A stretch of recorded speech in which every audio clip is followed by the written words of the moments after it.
You've probably asked yourself, when will my baby finally sleep through the night without waking up to eat? Weaning in general begins to happen around 6 months of age, and the American Academy of Pediatrics recommends that parents don't begin weaning anytime before this. According to Mayo Clinic, these are some things parents should look out for. Maybe your child isn't feeling well. If the baby is sick, teething, or otherwise uncomfortable, you may want to hold off until they're feeling a bit better. Or maybe a major change has occurred. If your child has had a change in childcare or started sleeping in their own room, or maybe you've moved. These things can all hold your baby back from weaning successfully. Now, we want to talk about night weaning in particular.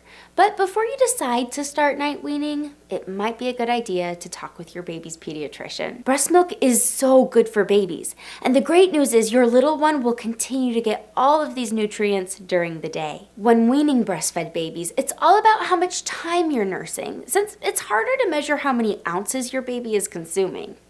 Now, this process should take most parents 2 to 3 weeks, but every baby and every family is different, so it could be shorter or longer for you. Now, to teach you how to wean your baby, I'm going to use an example of a mother who is nursing for 15 minutes every night. The trick is to reduce night feedings by 2.5-minute increments every third night.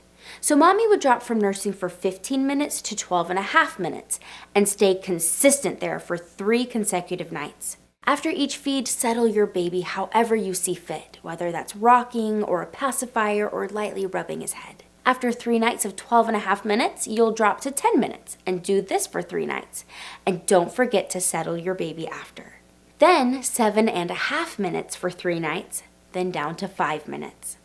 Now for the last 3 days, mama will nurse for 2.5 minutes and then finally abandon night feeds altogether and replace it with just the settling techniques. You may have to stick to just the settling techniques for several more days, as this is a brand new routine for your baby.